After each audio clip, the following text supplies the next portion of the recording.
রাসূল সাল্লাল্লাহু আলাইহি ওয়াসাল্লাম বললেন, তুমি যখন রাতে বিছানায় ঘুমোতে যাও তখন একটা দোয়া পড়বে। আমরা তো শুধু একটা দোয়াই পড়ি, বিসমিকা আল্লাহুম্মা আমুতু ওয়া আহইয়া। এটা পড়েন আপনারা না? আল্লাহুম্মা বিসমিকা আমুতু ওয়া আহইয়া, এই একটা দোয়াই পড়ি। কিন্তু রাসূল সাল্লাল্লাহু আলাইহি ওয়াসাল্লাম ঘুমের আগেও আরো চমৎকার চমৎকার অনেক দোয়া পড়তেন। ওই সাহাবীকে বিষ্ণু সাল্লাল্লাহু আলাইহি ওয়াসাল্লাম বললেন, ইদা আওয়াইতা ইলা ফিরাশিক, তুমি যখন রাতে বিছানায় ঘুমোতে যাবা তুমি এই দোয়াটা পড়বা। দোয়াটা কি? আল্লাহুম্মা ইন্নী আসলামতু ওয়াজহি ইলাইক ওয়া ফাওয়াদতু আমরি ইলাইক ওয়া আলজাতু যাহরি ইলাইক রাগবাতান ওয়া রাহবাতান ইলাইক লা মালজা ওয়া লা মানজা মিনকা ইল্লা ইলাইক আল্লাহুম্মা আমানতু বিকিতাবিকাল্লাযী আনসালতা ওয়া নাবিয়্যিকাল্লাযী আরসালতা। পড়েন আপনারা, এটা পড়েন। অনেকে হুজুর শুনিই তো নাই কোনোদিন, করবো কিভাবে? এই যে আজকে আলোচনা করলাম, এটা রেকর্ডে থাকবে, আপনারা শুনে মুখস্থ করে নেবেন। রাসূল সাল্লাল্লাহু আলাইহি ওয়াসাল্লাম বলেছেন যখন ঘুমোতে যাবা এই দোয়াটা পড়বা। দোয়াটা দেখেন কত চমৎকার, কিভাবে নিজেকে আল্লাহর কাছে সমর্পণ করবেন, সঁপে দিবেন। দেখেন রাসূল বলেন তুমি এটা পড়বা, আল্লাহুম্মা ইন্নী আসলামতু ওয়াজহি ইলাইক, আল্লাহ আমি আমার সত্তাকে আপনার দিকে সমর্পিত করলাম। ওয়া ফাওয়াদতু আমরি ইলাইক, আল্লাহ আমি আমার সব কাজকে আপনার কাছে সুপর্দ করলাম। ওয়া আলজাতু যাহরি ইলাইক, আল্লাহ আমার পিঠকে আমি আপনার কাছে আশ্রয় রাখলাম। সুবহানাল্লাহ পড়বেন না? আমরা যখন ঘুমাই আমাদের পিঠটা বিছানার মধ্যে লাগাই না?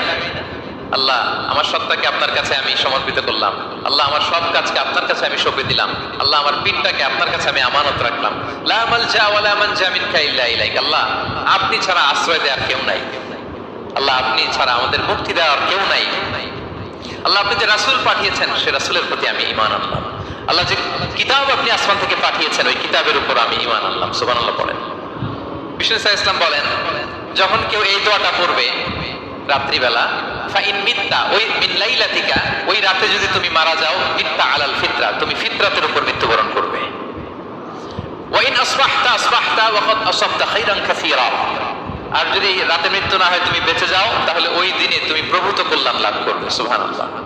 কেউ আপনাকে কষ্ট দিলে চুপচাপ শুধু কোরআনের একটি আয়াত আপনি পাঠ করবেন, এর ফলাফল হিসাবে আপনাকে সন্তুষ্ট করার জন্য আল্লাহ আপনাকে যেটা দিবে আপনি দেখেই সন্তুষ্ট হয়ে যাবেন। জোরে কোন সুবহানাল্লাহ। আমরা তো কষ্ট দেওয়ার পরে তার নামে বদদোয়া করি, একদম মা বাবা চোদ্দ গোষ্ঠী যারা আছে সবাইকে উদ্ধার করে দেই, বদদোয়া করি, আছে না নাই? অথচ বদদোয়া দেওয়া লাগে না, বদদোয়া দিলে ওটা আসমান থেকে আবার ব্যাক আসে নিজের দিকে, ওটা নিজের জন্যই কাজ হয়, নিজের জন্য ওটা ফলে যায়। এই জন্য কাউকে বদদোয়া দিবেন না, শুধু একটা আয়াত আপনি পাঠ করবেন। অনেক যুবক ভাইরা আছে প্রেম করে ছেঁকা খায় বেকার হয়, এমন ভাবে বদদোয়া করে মেয়ের জন্য, হ্যাঁ কয় আল্লাহ ওর যেন মুরব্বী স্বামী যেন ওর কপালে জোটে, যার মাথায় চুল একটাও নাই, এরকম ভাবে বদদোয়া করতে থাকে। কিন্তু না, বদদোয়া করবেন না, আপনি এমন একটি ভাবে কোরআনে দেখানো পথ, ইসলামের দেখানো পথ অনুযায়ী চলেন। কারণ সকলের মনেই কষ্ট আছে, দুঃখ আছে। আপনি যখনই কষ্টে পড়ে যাবেন সঙ্গে সঙ্গে আসমানের দিকে তাকিয়ে আয়াতটা পাঠ করবেন। এই আয়াতটা পাঠ করেছিলেন আমাদের ইউসুফ আলাইহিস সালাতু ওয়াস সালামের পিতা হযরত ইয়াকুব আলাইহিস সালাতু ওয়াস সালাম। বিনিময় আল্লাহ ইয়াকুব আলাইহিস সালাতু ওয়াস সালামকে এমন ফলাফল দিলেন, আল্লাহ পাক এই ফলাফল দেওয়ার কারণে তিনি দেখেই সন্তুষ্ট হয়ে গেলেন। জোরে সুবহানাল্লাহ। আল্লাহ পাক বলেছেন ওয়ালা সাউফা ইউতিকা রাব্বুকা ফাতারদা, অচিরেই তোমার রব তোমাকে এমন কিছু দিবে তুমি দেখেই সন্তুষ্ট হয়ে যাবে। আপনি কখনো মন খারাপ করবেন না। কষ্ট দুঃখ কষ্ট সবার অন্তরে আছে। হযরত খিজর আলাইহিস সালাতু ওয়াস সালাম, ওনার কাছে এক লোক গেছে, গিয়ে বলছেন হুজুর আমার জন্য একটু দোয়া করেন যেন আমি পৃথিবীর সবচেয়ে সুখী মানব হতে পারি, আমার মনে যেন কোনো দুঃখ কষ্ট না থাকে।